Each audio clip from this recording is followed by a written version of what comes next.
السلام عليكم ورحمة الله وبركاته. الحمد لله رب العالمين والصلاة والسلام على أشرف المرسلين وعلى آله وأصحابه وأزواجه وذرياته وأهل بيته أجمعين. சங்கைக்கும் மேன்மைக்கும் உரிய பெரியோர்கள சகோதரர்கள, எல்லாம் வல்ல அல்லாஹ் ஜல்ல ஜலாலுஹு நாம் செய்யக்கூடிய எல்லா நற்காரியங்களையும் முகஸ்துதியின்றி இஹ்லாஸான முறையில் இறைவனுக்காக மட்டுமே செய்யப்பட்ட நல்வணக்கங்களில் வணக்கங்களை அல்லாஹ் அங்கீகரித்துக் கொள்வானாக. நாம் செய்யக்கூடிய வியாபாரங்களிலும் தொழில்துறைகளிலும் நஷ்டமில்லாத ஹலாலான முறையில் நிரம்ப லாபத்தை பெற்று லாபகரமான வாழ்க்கையை கொண்டு தம் தேவைகளையும் தேவை உடையவரும் தேவைகளையும் நிறைவேற்றக்கூடிய நல்ல பொருளாதாரத்தையும் உள்ள விசாலத்தையும் அல்லாஹ் நம் அனைவருக்கும் வழங்கி அருவானாக. கஞ்சத்தனம் என்கிற தீய பண்பை விட்டு அல்லாஹ் நம்மை பாதுகாத்துக் கொள்வானாக. நம்மை இந்த உலகத்தில் வாழ வைக்கும் காலம் எல்லாம் நோய் நொடியின்றி உள்ள ஆரோக்கியத்துடன் அல்லாஹ் நம்மை வாழ செய்வானாக. அந்த ஆரோக்கியமான வாழ்க்கை கொண்டு அல்லாஹ் நெருங்கக்கூடிய அனைத்து நல்லவர்களையும் புரியக்கூடிய நல்ல முத்தகீன்களின் கூட்டத்தில் அல்லாஹ் நம்மை ஆக்கி அருவானாக. திடீர் மரணங்களை விட்டும் தீய மரணங்களை விட்டும் நம்மையும் நம் குடும்பத்தையும் நம் சமூகத்தையும் அல்லாஹ் முழுமையான முறையில் பாதுகாத்துக் கொள்வானாக. மருத்துவமனையில் செலவீனங்களை விட்டும் வேதனைகளை விட்டும் அல்லாஹ் நம்மை காத்தருவானாக. நம்மில் யாரெல்லாம் நோயால் பாதிக்கப்பட்டு வீடே கதி என்றும் ஆஸ்பத்திரியை கதி என்றும் அல்லல் பட்டும் அவதியுற்றும் இருக்கிற அத்தனை மக்களுக்கும் வெகு விரைவில் நோயை போக்கி உடல் ஆரோக்கியத்தை வழங்குவதோடு அவர்களை கூட குடும்பத்திற்கும் சமூகத்திற்கும் பலன் தரக்கூடிய மக்களாக ஆக்கி அருவானாக. நாம் இந்த உலகத்தில் வாழ்ந்து மறைகிற நேரத்தில் லா இலாஹ இல்லல்லாஹ் முஹம்மது ரசூலுல்லாஹ் என்ற கலிமாவை நுழைந்து ஜன்னத்துல் ஃபிர்தௌஸை கண்ணால் கண்டு ஆக மகிழ்ந்து சிரித்தவனமாக மரணிக்கக்கூடிய நல்வாக்கியம் பெற்ற மக்களில் அல்லாஹ் நம்மை ஆக்கி அருவானாக. மரணித்தும் மரணிக்காத இறைநேசன் கூட்டத்தில் அல்லாஹ் நம்மை ஆக்கி அருவானாக. நாளை மறுமையிலே முத்து முஹம்மது ரசூலுல்லாஹி ஸல்லல்லாஹு அலைஹி வஸல்லம் அவர்களின் திருக்கரங்களால் ஹவுதுல் கௌசர் என்கிற தடாகத்தில் நீர் வருகி அன்னாரின் ஷஃபாஅத்தை பெற்று அன்னாரின் கரம் பிடித்து ஜன்னத்துல் ஃபிர்தௌஸ் என்ற உயர்ந்த சொர்க்கத்தில் அவர்களோடு அல்லாஹ் நம்மை சங்கமிக்க செய்வானாக. எல்லாவற்றுக்கும் மேலாக இறை அன்பை பெற்று இறைவனை பார்த்து பரவசம் அடையக்கூடிய அவர் லிகாவையும் ரிதாவையும் பெற்ற மக்களில் அல்லாஹ் நம்மை ஆக்கி அருவானாக. அருமையான முஃமின்களே, கண்மணி முஹம்மது ரசூலுல்லாஹி ஸல்லல்லாஹு அலைஹி வஸல்லம் அவருடைய நற்குணங்கள் என்பது உலகத்தில் இருக்கக்கூடிய எல்லா மதத்தவர்களும் பாராட்டப்படக்கூடிய அளவிற்கு அவருடைய நற்குணங்கள் இருந்தது என்பதை நமக்கு வரலாறு நமக்கு சொல்லி காட்டுகிறது. அந்த அடிப்படையில் அவரிடத்தில் இருந்த ஒரு நற்குணத்தில் ஒன்று, யாரை பார்த்தாலும் கண்மணி முஹம்மது ரசூலுல்லாஹி ஸல்லல்லாஹு அலைஹி வஸல்லம் அவர்கள் சலாம் சொல்லக்கூடிய பழக்கத்தை தனக்குள் உள்ளடக்கி இருந்தார்கள். அதே நேரத்தில் பெருமானார் ஸல்லல்லாஹு அலைஹி வஸல்லம் அவர்கள் சலாம் சொல்லுகிற ஒழுங்கை பற்றி சொல்வார்கள். பெரியவர்களுக்கு சிறியவர்கள் சலாம் சொல்ல வேண்டும் என்று சொல்வார்கள். பெருமானார் ஸல்லல்லாஹு அலைஹி வஸல்லம் சலாத்தின் ஒழுங்கை சொல்லித் தருகிற பொழுது சிறியவர்கள் பெரியவர்களுக்கு சலாம் சொல்ல வேண்டும் என்ற சொன்ன பெருமானார் ஸல்லல்லாஹு அலைஹி வஸல்லம் சிறியவர்கள் எங்காவது விளையாண்டு கொண்டிருந்தார் என்று சொன்னால், வந்தால் போனால் அவர்களுக்கு பெருமானார் ஸல்லல்லாஹு அலைஹி வஸல்லம் சலாத்தை முந்திக் கொண்டு செல்வார்கள். சலாம் சொல்ற ஒழுக்கத்தில் ஒண்ணு, குழந்தைங்க பெரியவர்களா பார்த்து சலாம் சொல்லணும். ஸல்லல்லாஹு பழக்கம் என்ன அப்படின்னா, எந்த குழந்தையை பார்த்தாலும் உடனே சலாம் சொல்லி விடுவார்கள். இது பெருமானார் ஸல்லல்லாஹு அலைஹி வஸல்லம் குணத்தில் ஒரு உயர்ந்த குணம். ஒரு நாள் ஒரு இறைநேசன் செல்வர் நடந்து சென்று கொண்டே இருக்கிறார்கள். அப்படி சென்று கொண்டிருக்கிற பொழுது ஒரு சிறுவன், ஒரு 7 வயது இருக்கும், அந்த 7 வயது சிறுவன் விளையாண்டு கொண்டிருக்கிற காட்சியை பார்த்துவிட்டு அவர்கள் இவனுக்கு போய் சலாம் சொல்ல வேண்டுமா என்று நினைத்துக் கொண்டு அந்த இடத்தை கடக்கிறார்கள்.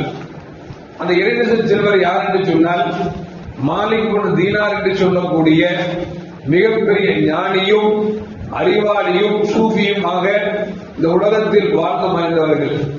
அந்த மாலிக் இப்னு தீனார் அவர்கள் கடந்து செல்கிறார்கள். 7 வயது சிறுவன் விளையாண்டு கொண்டிருக்கிறான். விளையாடுகிறவனும் திடீரென்று சிரிக்கிறான், திடீரென்று அழுகிறான். இந்த காட்சி இவனுக்கு ஆச்சரியத்தை கொடுக்கிறது.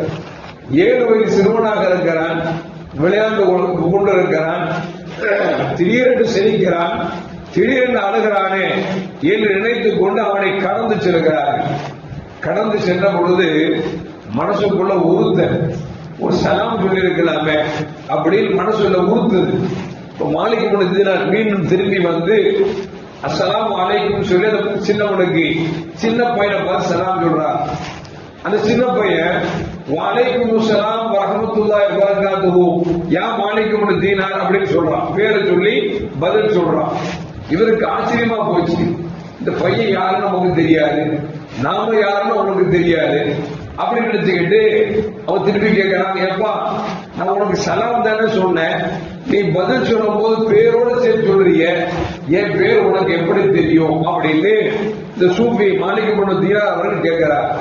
அந்த பையன் சொல்றான், ஆலமுல் மலக்கூத்திலே உங்களுக்கு எனக்கும் தொடர்பாய் போச்சு, துன்யால வந்த பழக்கம் இல்லை, ஆலமுல் மலக்கூத்திலேயே உங்களை பத்தி எனக்கு தெரியும் அப்படின்னு சொல்லி அந்த சிறுவன் சொல்லுகிறார். மாலிக் இப்னு தீனாருக்கு ஆச்சரியமா போச்சு. ஏன்னா 7 வயசு பையன் மண்ணில் விளையாண்டுட்டு இருக்கிறான், இவனை போய் வந்து ஆலமுல் மலக்கூத்திலே தெரியுங்கிறானே அப்படின்னு சொன்ன உடனே மாலிக் இப்னு தீனார் கேட்கிறாங்க, ஏப்பா திடீர்னு சிரிக்கிற, திடீர்னு அழுகிறிய, என்ன விஷயம் அப்படின்னா.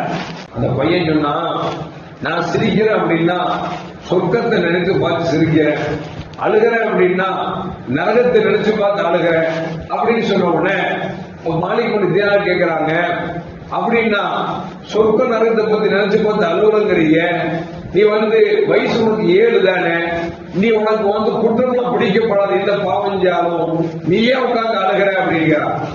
அவன் சொல்றான், இல்ல இல்ல எனக்கு 7 வயசா இருந்தாலும் இந்த சின்ன வயசுல என்ன செய்யணுமோ அதை நான் விளையாண்டு கொண்டு இருக்கிறேன், ஆனா சொர்க்கத்தை நினைச்சா சிரிப்பேன், நரகத்தை கண்டா அழுகுவேன் அப்படின்னு உடனே மாலிக் இப்னு தீனார் கேட்கிறாங்க, சிரிப்பா இவ்வளவு தூரம் பேசுற, ஆலமுல் மலக்கூத்துல என்னை பத்தி தெரியும் சொல்ற அப்படின்னா அறிவுக்கும் ஆத்மாவுக்கும் என்ன வித்தியாசம் அப்படின்னா. 7 வயசு பையன்ட கேட்டா தெரியுமா உனக்கு, அறிவுக்கும் ஆத்மாவுக்கும் என்ன சம்பந்தம் அப்படின்னா. அறிவுன்னா நமக்கே சொல்ல முடியாது, அறிவுன்னா நம்ம சிந்திக்கிறது அறிவு, ஆத்மானா அப்படி சமாளிக்கணும்னு வச்சுங்களேன். அவன் அந்த கேள்வி கேட்ட உடனே அவன் சுருக்கமா சொன்னா, என்ன பார்த்துட்டு சின்ன வயசு போயிட்டு சலாம் சொல்லுமான்னு போனீங்க பார்த்தீங்களா, இது நப்சு, இது ஆத்மா. போன பிறகு அழகா சலாம் சலாம் வந்துட்டேன், சல்லாசு சின்ன பிள்ளைங்கள சலாம் சொல்லுவாங்க அப்படின்னு சொல்லி திரும்ப சலாம் பண்ணீங்களே, இதுதான் அறிவு அப்படின்னா. தூக்கி வாங்கி முடிச்சு அவருக்கு என்னடா நம்ம பெருசா ஒரு பலமான ஒரு பதில் எதிர்பார்த்தோம், இந்த பையன் சிம்பிளா முடிச்சிட்டாங்க அப்படின்னு சொல்லிட்டு அம்மீன்னு கேட்கிறாங்க. சரிப்பா, அந்த சொர்க்கத்தை பார்த்து நினைச்சா சிரிக்கிற, குழந்தை நரகத்தை நினைச்சா அழுகிறீங்க, அது எப்படி உங்களுக்கு வந்துச்சு அப்படின்னா. அவர் சொன்னாரு, எங்க அம்மா அடுப்பை பத்த வைக்கும் பொழுது சின்ன சின்ன குச்சிகளை வச்சு பத்த வைப்பாங்க, அப்புறம் பெரிய குச்சி வைப்பாங்க. அப்பொழுது அல்லாஹ் ஜல்லல்லாஹு குர்ஆன்ல சொல்றான், என்ன சொல்றான் அப்படின்னா, நாளை நரகத்துல பெரியவர்களை தூக்கி போடுவதற்காக குழந்தைகளை தான் எரிச்சு புள்ளிகளாக வைக்கப்படும் அப்படிங்கிறத அல்லாஹ் குர்ஆன்ல சொல்லி காட்டுறான். எங்க உம்மா சின்ன குச்சிகளை வச்சு பத்தி பெரிய விறகு வைக்கும் பொழுது எனக்கு அந்த சிந்தனை வந்துச்சு அப்படின்னு சொல்லி அந்த சிறுவன் சொன்னான் என்று சொல்லி மாலிக் இப்னு தீனார் ரஹ்மத்துல்லாஹி அலைஹி சொல்லுகிறார் என்று சொன்னால், அருமையான மக்களை, இதில் பல விஷயங்கள் நமக்கு பாடமாக நமக்கு கிடைக்குது. ஒண்ணு என்ன அப்படின்னா, இன்னைக்கு சலாம் பாத்தீங்கன்னா நிறைய பேர் சொல்லுவாங்க, அஜத் எனக்கு சலாம் சொல்றது இல்ல, என்கிட்ட பேசுறது இல்லைன்பாங்க. ஆனா உண்மையிலேயே நம்ம அப்படி எண்ணமும் கிடையாது, ஒண்ணும் கிடையாது. சில மனசுக்கு சங்கடங்கள் வருகிற பொழுது மனிதர்கள் தானே சில கட்டங்கள் பேசாம இருப்போம். இப்ப யார் பேச அவங்க சலாம் சொன்னா பிரச்சனை இல்லை, பிரச்சனை எடுப்பாங்கன்னா இமாம் சாப் யாரையும் மதிக்கிறது இல்ல, யாரையும் சலாம் சொல்றது இல்ல, அப்படின்னா நமக்கு யாரும் கிடையாது. இன்னும் சொல்ல போனா சலாத்தில் முந்தக்கூடியவன் நான். ஏன்னா சலாமுடைய சுன்னத்து என்னன்னா, நபி யாரை பார்த்தாலும் சலாம் சொல்லுவான். என்னோட ஹேபிட் என்ன அப்படின்னா, யாரை பார்த்தாலும் சலாம். போய் யோசிச்சு பாருங்க, யாராவது எனக்கு முன்னால வந்தாங்கன்னா அவங்க சலாம் சொல்றதுக்கு முன்னால சலாத்துல முந்திர பழக்கம் எனக்கு இருக்குது. நாம என்ன கேட்கிறோம், நாம தான் சலாம் சொல்ல. நீங்க என்னைக்காவது சலாம் சொல்ல பதில் சொல்லாம இருக்கிறனா? நீங்க பேசி என்னைக்காவது பேசாம இருக்கிறனா? அப்படிலாம் ஒண்ணும் இல்லையே. யாராவது சொல்ல முடியுமா? சொல்ல முடியாது. ஏன்னா சல்லல்லாஹு நமக்கு சொல்லி கொடுத்துட்டாங்க, சலாம் சொல்றது சுன்னத்து, பதில் சொல்றது வாஜிபுன்றாங்க. நீங்க சலாம் சொன்னா நான் பதில் சொல்லித்தான் ஆவேன். இன்னும் சொல்ல போனா உங்களுக்கு யாரு தெரியுதோ தெரியலையோ, நம்ம ரசூல் சொல்லி கொடுத்தாங்க, நீ அலாமன் அரப்த உமல்லம் தாரி, நீ தெரிஞ்சவங்களா இருந்தாலும் சரி தெரியாதவங்களா இருந்தாலும் சரி சலாத்துல முந்தன்னு சொல்லிட்டாங்க. இந்த ஒரு வார்த்தை வாழ்நாள்ல நம்ம கடைபிடிச்சிட்டு இருக்கோம். யாரை பார்த்தாலும் சலாம் சொல்லுவோம், மதரசா பிள்ளைகளை பார்த்தாலும் சொல்லுவோம், பெரியவங்களை பார்த்தாலும் சொல்லுவோம். சில மனசுக்கு பிடிக்காத மக்கள் மீது சில கட்டங்களில் நிச்சயம் அப்படி சூழ்நிலைக்கு தவிர்ப்போம். மீண்டும் காலங்கள் மாறுகிற பொழுது நம்ம சலாம் சொல்லுவோம். அதை மாற்றுக்கிறது இல்லை.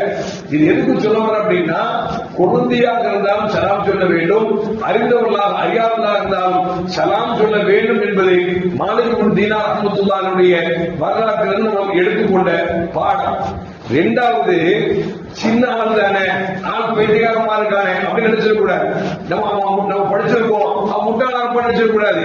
யார் எந்த நேரத்தில் எப்படிப்பட்ட அறிவாளியா இருப்பான்னு தெரியாது. 7 வயசு பையன் அவ்வளவு பெரிய சூப்பிக்கு அறிவுக்கும் ஆத்மாவுக்கும் என்ன வித்தியாசம் இல்லை. சட்டு ஒரு தொடக்குறை நடந்துட்டான் பதில் சொல்லிட்டான் அப்படின்னா, ஞானத்தை நம்மை விட எல்லோரும் சிறந்திருப்பார் நினைப்பதை தவிர நாம் தான் சிறந்தோம் நினைக்கூட காலம் எப்படின்னா, யார் ஆரம்பிச்சாருன்னா கேள்வியில கேட்கறது இல்லைங்க. ஏதாவது டவுட்டா உடனே நெட்ல போய் பட்டு தட்டினாரா அந்த நெட்டு என்ன சொல்றத பார்த்துட்டு இதுதான் அப்படிங்கிற. ஒரு வீட்டுல போய் சொன்னேன், எப்பா கணவன் மூலம் எப்படி வாழ தெரியுமா, அதை சொல்லாது, நான் டெய்லி ஆன்லைன்ல பாக்குறேன் அப்படிங்கிற. குடும்பத்துல பிரச்சனை, அவங்க சமாதானம் பண்ணலாம் பேசி சல்லாசி இப்படி சொன்னாங்க அப்படி சொன்னா அது சொல்லாதீங்க, நான் டெய்லி ஆன்லைன்ல பார்த்து படிச்சுக்கிறேன் அப்படிங்கிற. இப்படி போயிடுச்சுன்னா காலம் எங்க போகும்? அல்லாஹ் காப்பாத்து. எதுக்கு சொல்ல வர அப்படின்னா, நாம யாரையும் முட்டாள நினைச்சிடக்கூடாது.